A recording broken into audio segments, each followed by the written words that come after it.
Trust is much talked about concept nowadays, especially across artificial intelligence and its value chain. But generally, what do we understand from trust? It's nothing but having a sense of certainty. Now, AI has become some kind of a general purpose technology. I'm not saying this. India's AI governance guidelines has explicitly said that it is becoming a general purpose technology. So if I draw an analogy, it can be compared with steel.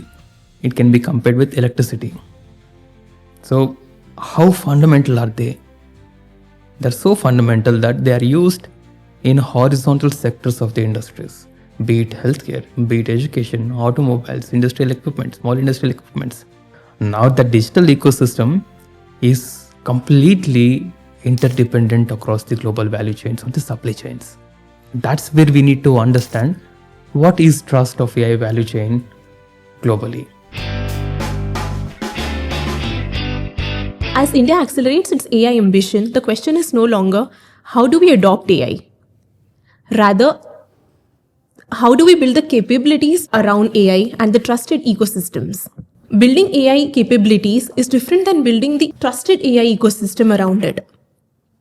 Can India ensure accountability, transparency, and sovereignty across the AI value chain while relying on global cloud providers and imported compute?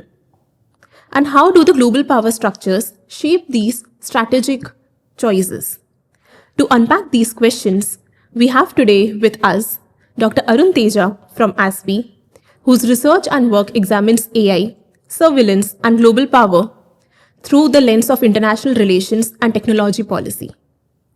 Welcome, Arun, to DSCI Security Chips podcast today. Thank you, Liza. I'm honored to be here. So we begin with the first thing. When we see trusted AI ecosystem across the AI value chain, what does the trust actually mean in this? And how do we understand the value chain as a concept? Trust is much talked about concept nowadays, especially across artificial intelligence and its value chain. But generally, what do we understand from trust? It's nothing but having a sense of certainty. So you asked me about how do we look at this term called trust in geopolitical and structural sense. So let me come from backward. Let's talk about structural sense. So when we talk about trust in a structural sense, let's take an example. If I go to a shop and I exchange a chocolate for a 10 rupee currency note. Now, it doesn't matter if I am there at the shop or if you are there at the shop or anyone. The value of that currency note will not change at that particular time. That is not anchored to just time, it's also anchored to the space. In entire India, the value of 10 rupees is same. So let's take this 10 rupee value outside the political borders, that is outside India. We always have a particular consensually agreed exchange rate throughout the world. At particular time, it doesn't matter who exchanges in which part of the world, the value of that currency note remains same. So that is a certainty. How did we get this certainty? We got this because it is backed by institutions. In India, we have Reserve Bank of India backing that trust. In other countries, we have other central banks. So if we borrow this structural trust to AI value chain, how does it look like?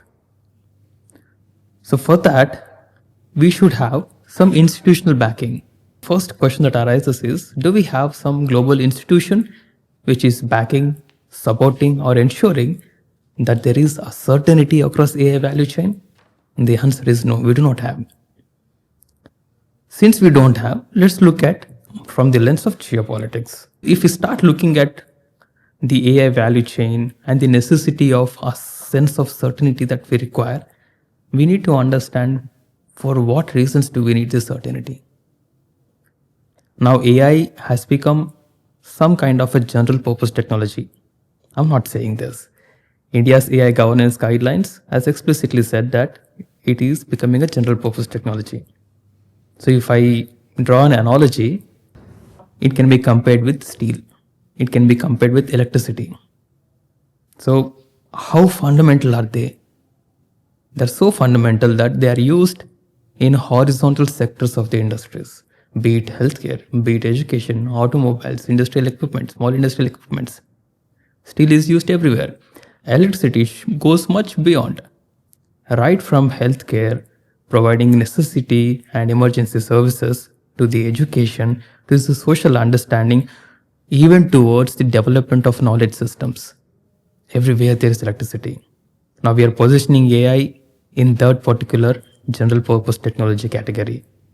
If that is the situation for every country, the ecosystem has to be very resilient. The ecosystem, in the sense, the digital ecosystem has to be resilient. Now the digital ecosystem is completely interdependent across the global value chains or the supply chains. That's where we need to understand what is trust of AI value chain globally. If we start from the starting point, if I can say, then it is raw materials like critical minerals, moving ahead to the infrastructure, which is made by semiconductors, towards software development, towards application layer, that is application of the foundation models across the horizontal sectors, and towards end user applications, and overarching all this is the governance layer. Across all this, how do we understand trust? So if I pick up some nodes, let's say infrastructure and data in that particular node across the value chain, if we need to have a trusted AI ecosystems, the cloud services should not be hampered by political decisions of a particular country. So if we have that, then yes, we have trust across that node. When it comes to cross-border data flows, if the data is flowing outside the borders, while ensuring that it respects the privacy of individuals, ensuring that it respects the laws of a particular country, then perhaps we have trust at that particular node across the value chain. There can be a trusted ecosystem around Asia. I'm saying Asia because at Asia Society Policy Institute, we have identified 9 factors which can form a trusted AI ecosystem in Asia. And of course, this framework or factors are not region agnostic, or they are region agnostic, they're not restricted for a region. They can be expanded to Africa, they can be expanded to Latin as well. What are these 9 factors? I'll just dwell briefly on that to showcase that yes, there can be a kind of plurilateral agreement on these 9 factors to establish what we called trusted AI ecosystems. The first one that we identified is the necessity of trusted datasets. Now, every country, in our research, we looked at 15 countries and we assessed their policies. All of them explicitly mention that we require trusted datasets which are unbiased and inclusive, which reflects the cultural diversity, ethnicities, the diverse ethnicities, and also diverse languages. So in order to have inclusive in all these aspects, we need to improve or we need to construct datasets accordingly. What are the process for that? The one thing that we have identified is it is good to adopt the DPI framework, which is established on something called Data Empowerment and Protection Architecture, which is designed by Government of India. So if we can export such stacks and allow the development of data, which is real-time data in all these sectors, that is one way to establish trusted data sets. In addition to that, we need to create some kind of an incentive for the data providers, be it individuals, be it government entities or private entities, to share their data so that they can access AI services. What is the incentive structure? I do not know. But what is necessary is the incentive structure. In addition to trusted data sets, there is another factor which is AI process knowledge and AI awareness. Until unless the decision maker or the stakeholders have a complete understanding of AI process, they cannot efficiently adopt AI and they cannot map the problem with the AI solution. So we require AI process knowledge expertise in all the sectors. And about infrastructure, not all the countries have the capacity to invest in data centers. So what do we do? How do we make sure that there is a democratic access to AI infrastructure, which was also one of the core deliverable in 2026 AI Impact Summit. So perhaps there is a way to establish sharing of infrastructure, sharing of tokens among the Asian countries. If we can establish that as some kind of a basic metric to measure AI policies, then perhaps we will have a trusted sharing of compute. Apart from that, we also have ethical AI development. I'm not saying morals here, because ethics is societal focus, morals are individual focus. The moment I say this, ethics can be codified. Possibly. There's a chance. We also have IEEE 7000 framework, which actually provides a framework for ethical AI development.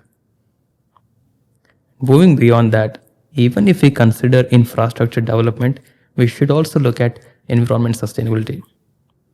If you are looking at massive investments in infrastructure, that is data center development or compute facilities, is it impacting the region in terms of scarcity of water or in terms of power scarcity?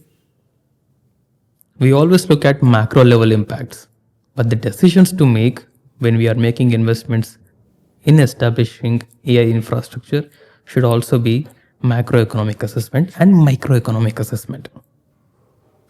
And another factor that we have seen is governance structures and institutions.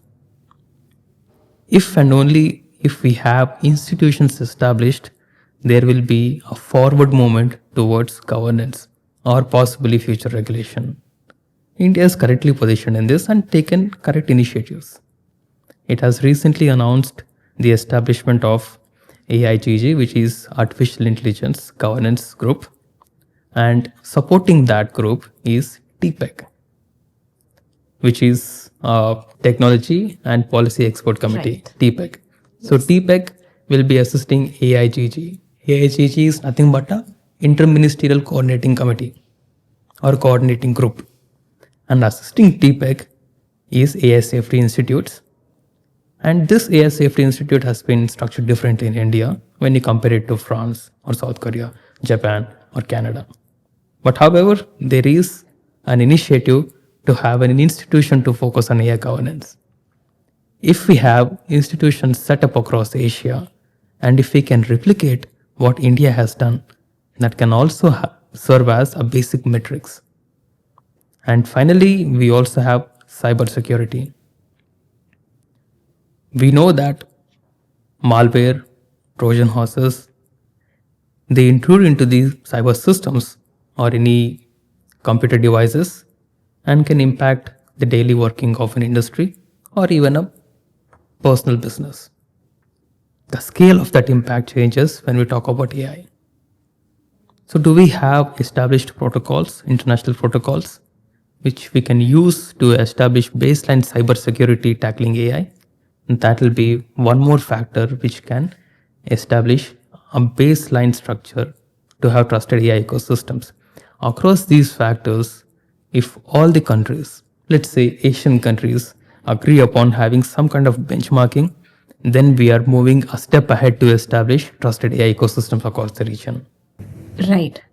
So, as you rightly said, can we say that we are underestimating AI as just a technological shift, or is it a restructuring of the entire global scenario? I don't think anyone is underestimating artificial intelligence. When you say we, I assume we're talking about countries, governments, Right. states. Correct. So none of the country is underestimating artificial intelligence. They do understand the current impact. They're actually seeing it. They also understand the future or the potential impact of AI across horizontal sectors. And because of that understanding, they're coming up with AI strategies, national AI policies. However, there is a difference in their priorities based upon their capacities, capabilities, and resources. And varying because all the countries have varying capacities. Some might be focusing upon having quick access to compute. Some might be focusing upon having a strong hold over models. Some might be having, or some might be focusing upon just providing the resources so that there are external investments coming in, foreign investments coming into their countries. So there are varying priorities for different countries on this. Right. So, as you mentioned, the AI guidelines and everything, if we take a step back and look at the global policy on AI for that matter, what do you think we see as the central priority for a particular country?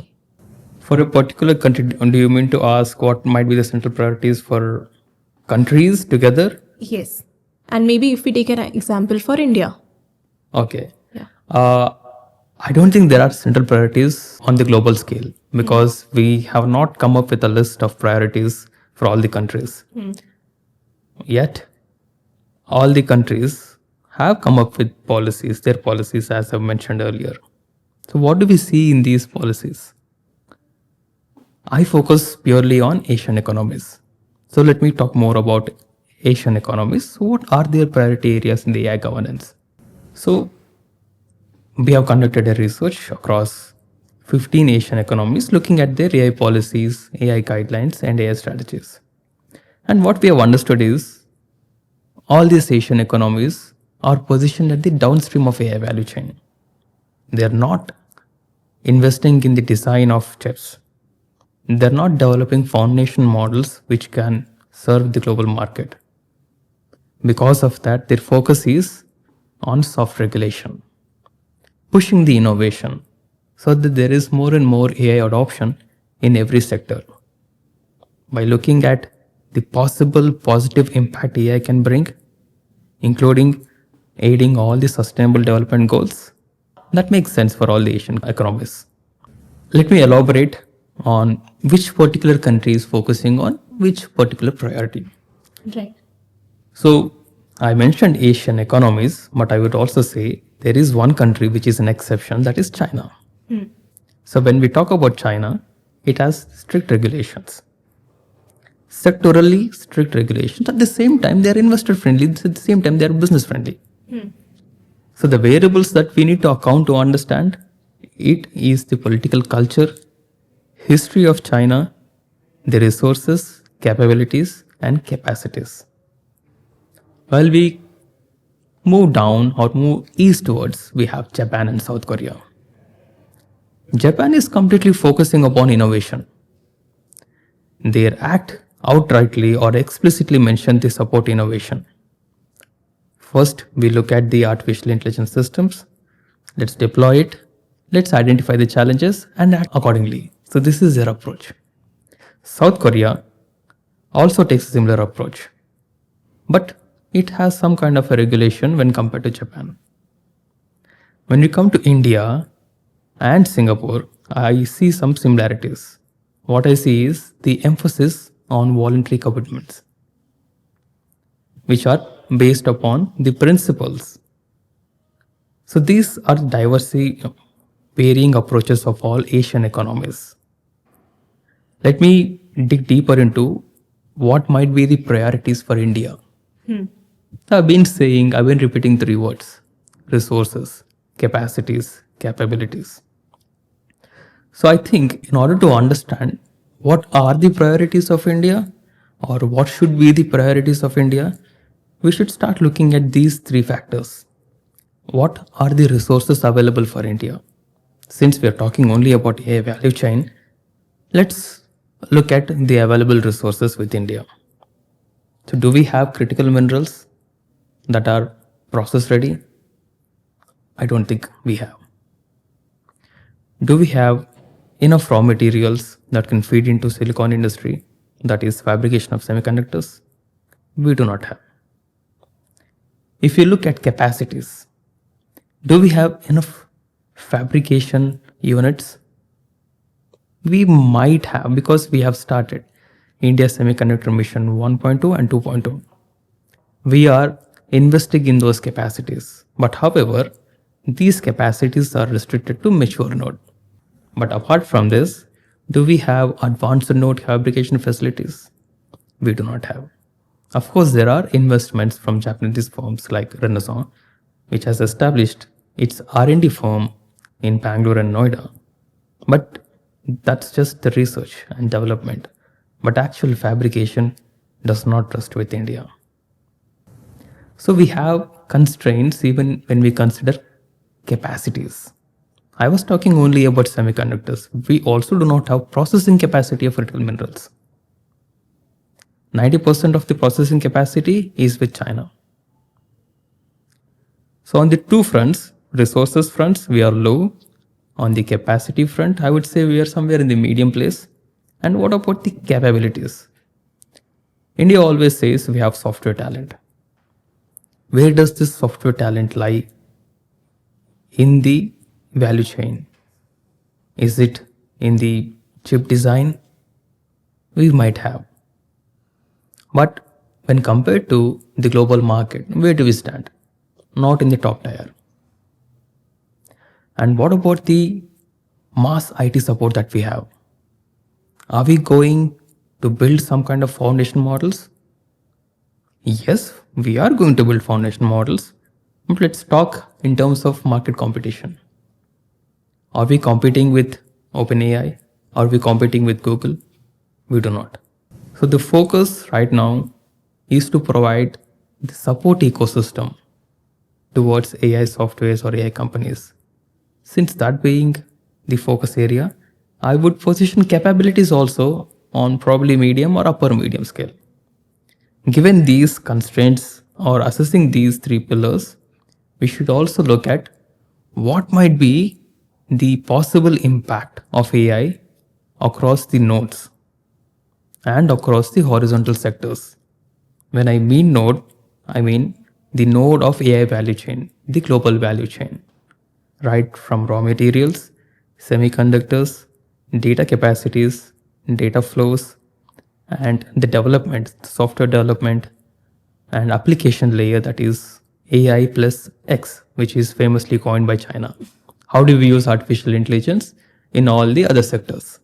Right. And then what is the governance layer? So we have to look at what is the impact of India with all A decision or B decision, C decision across these nodes, and what is the ex ante and ex post impact of artificial intelligence sectorally. That means in education, what is the impact? In healthcare, what is the impact? In urbanization, smart cities, what is the impact? In agriculture, what is the impact? And we need to identify the vulnerabilities and gaps. The moment you identify vulnerabilities and gaps, we need to map those with the three pillars: the resources, capacities, capabilities. At that moment, a country, India, will understand what is the next step. Do we have resources to bridge the gap, or we need to invest so that we develop capacities for that? So I think these are the approaches for India. And if you ask me, okay, now these are the approaches, but right now, what are the priorities? In my opinion, the priorities would be invest in the capabilities. Right. Bring in more and more human resources, talent to understand artificial intelligence, and also to apply the artificial intelligence sectorally, and also develop the foundation of artificial intelligence. And then the capacities. Invest in the compute, but before investing in the compute, we need to clearly understand which sector is critical, which sector can have a shared access, which sector can have an open access. Once we have that clarity, we can categorically invest in the capacities. And perhaps the last one would be the resources. That should be the last priority. We cannot naturally have or establish some kind of resources. Probably we need to have some agreements with other countries to have a stable supply of these resources. Probably we need to have some agreements with other countries, probably Indonesia or Malaysia, to access their critical mineral processing capacities. So these are the priorities in my opinion. Right. Very well said. So when we speak about the capabilities and that would bring us to the AI education as well, the capacity building for that matter. And if the innovation is right there in place, would a stringent AI regulation by any chance hamper the innovation and the startups for that matter? This is very tricky question. It might not appear tricky for many of us because there are two groups. One group which says if we have strong regulations, it hampers innovation. We need to leave the technology to grow. There is other group which says we need to protect the status quo of society, and that is the reason we need regulations. I sit somewhere in the middle because once you identify the challenges, the impact that AI will have sectorally. For example, let's take education. As of now, the status quo is an established pedagogy, which is a student teacher communication learning, or learning is based upon the communication. So, with that as a foundation, if we bring artificial intelligence, will that disrupt it? Even if it disrupts it, do we have structures or institutions in place to streamline the process? If we have, bring in the artificial intelligence into education. We don't require strong regulations on that. Of course, we might require regulations on the data front, but not on the technology itself. But however, it is not same when we go to healthcare, because one false positive is not allowed. Even in 100 cases, even if you have one false positive, it's challenging because it's an emergency and critical care. Probably there we need regulations. So in that sense, if I have to answer or take a stand whether regulation will stifle innovation or not, if we regulate unknowingly, it might stifle innovation.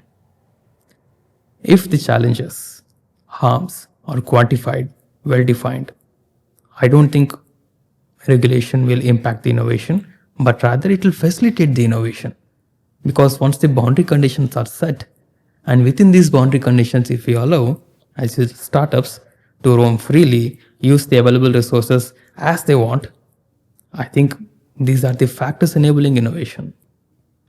But on the broader scale, diving into the regulation of every sector is not recommended. We need to understand sectors, conduct ex ante ex post impact assessments of artificial intelligence, clearly define, quantify the harms, and then assess if the regulation is required or governance is required. Right. And finally, I would say, even if we are looking at regulations, the first priority should be given to outcome-based regulations. What is that AI system bringing out? System by itself cannot be evil. So technology is a construct. It can be used for many ways. This comes from the perspective of social constructivism. Whoever uses the technology in whatever way, or in whatever way it is designed for a particular outcome, that should be looked at. And regulation should flow in that way, not the technology regulation. Right. So, if I speak about India again, we do have 7 sutras here in place. Would you think at this time India needs AI regulation, or an AI governance at this point would suffice?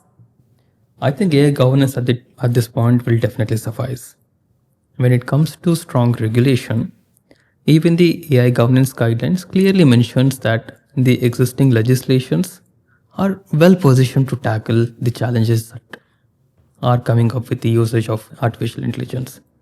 But however, while saying that, the guidelines document also highlighted some 3 to 4 factors to be focused on, like copyright issues. How do we assess the liabilities? Yes, of course, these are the things we should be focused on. Focused in the sense, I'll bring in the necessity of ex ante and ex post impact assessments of this. The moment you do, you'll understand the liability sections. So I think we have to push forward for governance. Once the governance is established, we can automatically move forward for the regulations, because once the governance is established, we will be able to quantify the harms, quantify the impacts. If not quantify, at least clearly define them. Then it is feasible to move forward for the regulation. Right. So, given the cross border nature of AI technologies, what kind of international cooperation and coordination mechanisms are currently emerging? You correctly said artificial intelligence is interdependent and by nature it is cross border. Yes. So, because of that, every nation agrees that we require some kind of coalition, some kind of cooperation. So, we looked at recent G20 declaration. We can also look at G7 declarations. We can also look at BRICS declarations focusing on artificial intelligence. But however, these plurilateral declarations have different agendas. G7 focuses completely on market access, AI adoption, usage of artificial intelligence in public services, usage of artificial intelligence in small and medium enterprises. But it is very much different when you consider G20 or BRICS. Their focus areas are completely different. If you look at BRICS, they focus on having sovereign control, and they also look at the data flows. Data flows should be respecting privacy, data flows should be respecting laws of each country. When we look at G20, it is surrounding around the capabilities and capacities. We need broader access to the compute infrastructure. We need access to the artificial intelligence in the free market. So why do we have these differing agendas, different priorities for all the groupings? That's because what makes these groupings? So if you look at BRICS, you have Brazil, Russia, India, China, South Africa as founding members, which is expanding. These are emerging powers.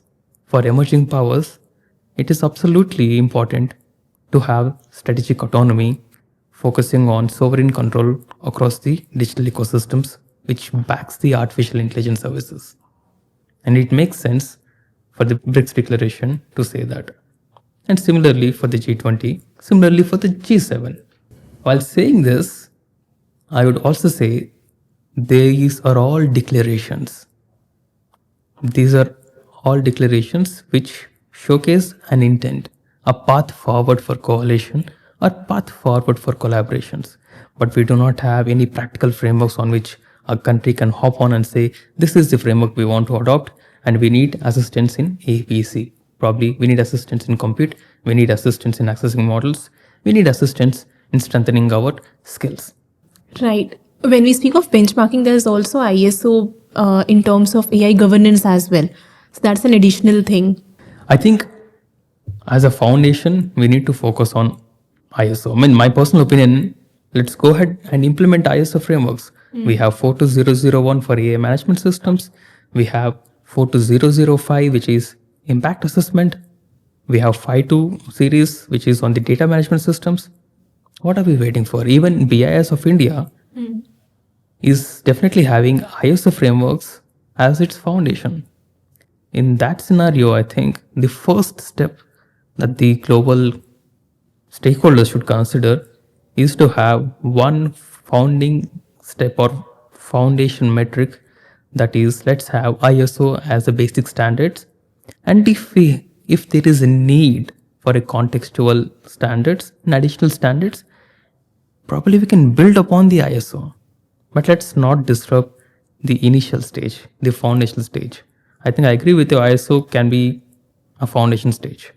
Let's say, for example, if there's an organization which has its bases in multiple countries, and if they were to start and have a roadmap in terms of AI lifecycle, how should that be?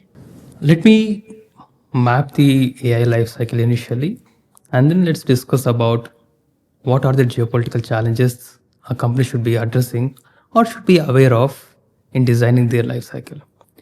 So my understanding of lifecycle starts the moment client approaches a company. The first thing that one has to make in the life cycle is to clearly define the requirement. What is the objective statement of the project? And accordingly move towards the next phase and look at what are the available data sources for that. Is it open? If we have or if we can scrape all the data from open source or the internet, I think it is fine. All the legislations that are existing currently do not put restriction on usage of openly available datasets. If not, if the requirement is not satisfied with the openly available datasets, then probably we need to take a step forward and see what are the available proprietary datasets. In this proprietary datasets, one needs to be very careful if there is personal data involved or represented without anonymizing. Then, if we take anonymous datasets, is there a requirement for us to disclose it? Ethical practices, let's disclose it. But I think the moment you disclose every dataset, you are also opening up your model. So business proprietary will be impacted. So there should be careful examination on what needs to be disclosed even if it's a proprietary source of dataset. Perhaps just disclosure of source is good enough, and declaring that all the content has been verified to see that there is no direct indication of personal information or there is no direct correlation which could profile people or any individual person. That will be enough. And let's move for the development stage. In the development stage, a company will require many variables to make the inferences. We have one output condition, and to arrive at that output conditions, we have multiple inputs. That's how it works. But what are the variables we are taking? What are the weights that we are assigning to all these variables? That's not possible to disclose. But what's possible to disclose is the process. How are we prioritizing the variables on a broad category? Are we prioritizing the spending? Are we prioritizing the location of an individual? Or are we prioritizing the financial history of an individual? These are the broad categorical variables which can be disclosed, and how the process moves from one variable to another variable. If that is disclosed, then we are ensuring that there is explicability of the algorithm. That on the development phase. And now we have to move towards testing phase. And in the testing phase, or before the testing phase, we should make sure we are adhering to the ISO frameworks. Do we have all the systems in place or not? Did we run the impact assessment? Did we run the risk assessment? And risk and impacts are very contextual. In order to run them, we need to have multidisciplinary team so that they understand the sociological context, the historical context, the cultural context. And all these three variables are completely different for every country. So are the teams in place or not? We have ethics. We have IEEE standard which is released or approved in 2021, IEEE 7000. Are we taking that into account? If we are taking that into account, how are we positioning our AI system after identifying the risks? What are the mitigation strategies in place? After that, you go to testing. You test your product, including the risk mitigation as well. Once we are done with that, probably in the life cycle, we are moving towards the beta phase or a limited release phase. This is a real-time testing.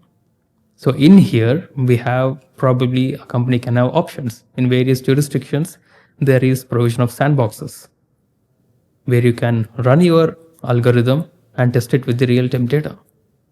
And the sandboxes can be outside a clean data testing rooms, which can be a real place.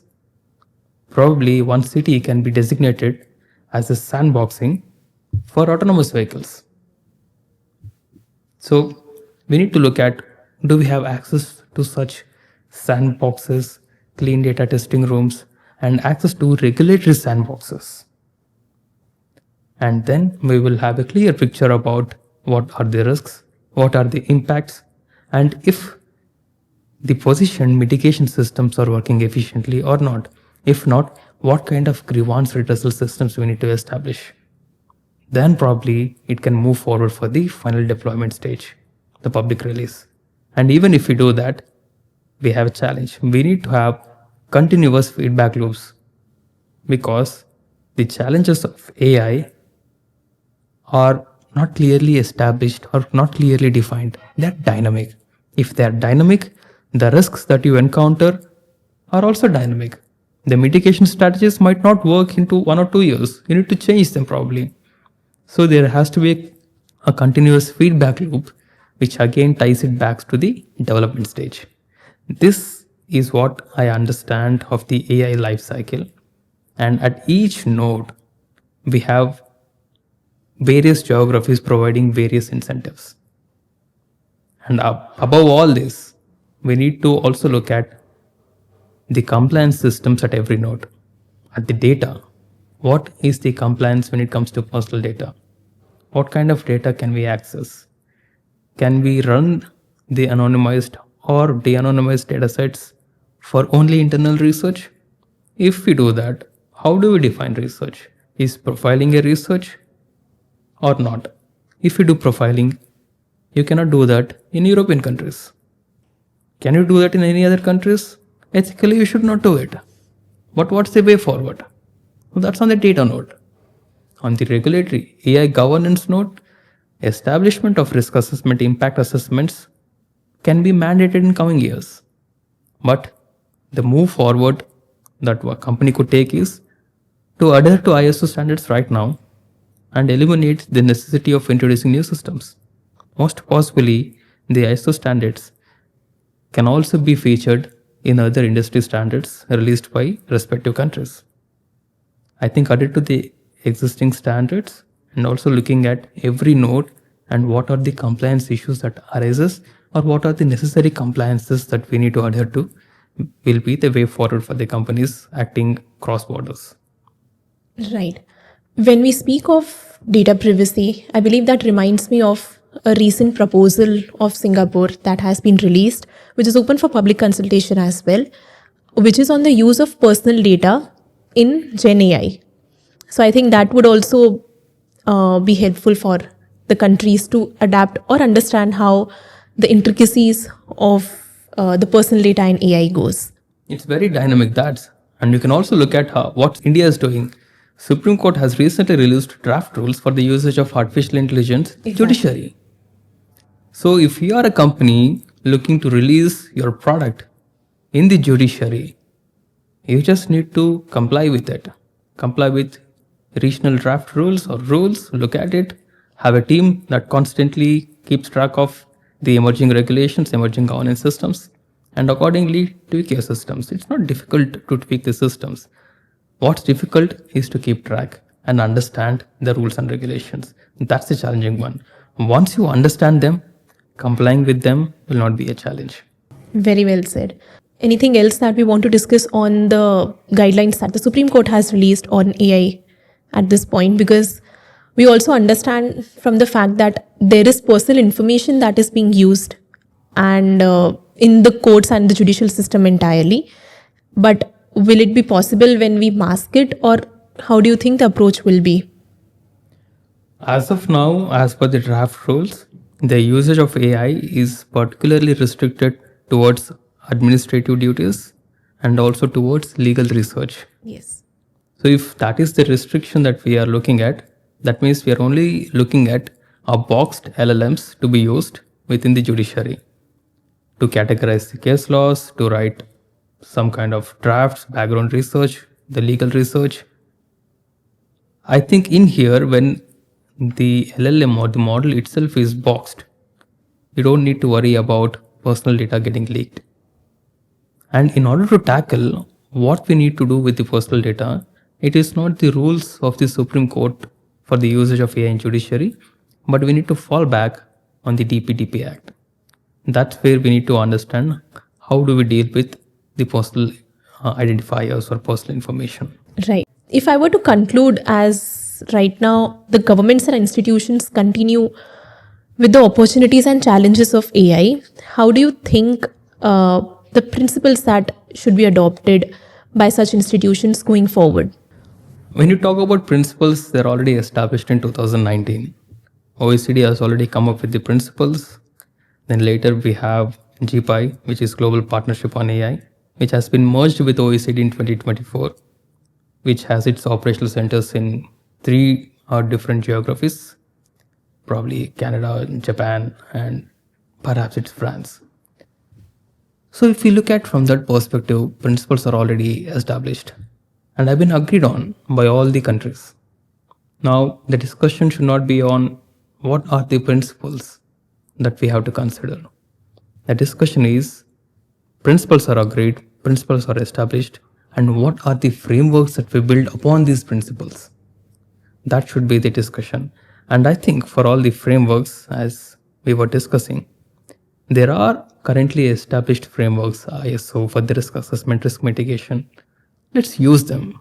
Let's not delve into what are the efficient frameworks, because we will never develop an efficient framework without understanding or without having a 100% clear understanding of the impact of AI. And we will definitely not, because the status quo is continuously changing. The moment the status quo, that is the societal and social status quo, is changing, that means that there is no standardized, rigid, static principles or framework. What is constant is a dynamic nature of these frameworks. Or let's adhere to the principles which are already established. Let's adhere to the frameworks, global frameworks which are already established. Probably the possibility is we might take a step ahead and say, let them be the global standards. And then we'll figure out nationally what might be the contextual regulations that might arise, what might be the contextual guardrails that we need to take into account so that the AI development is for the global good and for the holistic human development. That was an insightful discussion, and thank you for joining us at the DSCI Security Chips podcast. And thank you. We look forward to hearing and having conversation with you. Thank you. Thank you very much.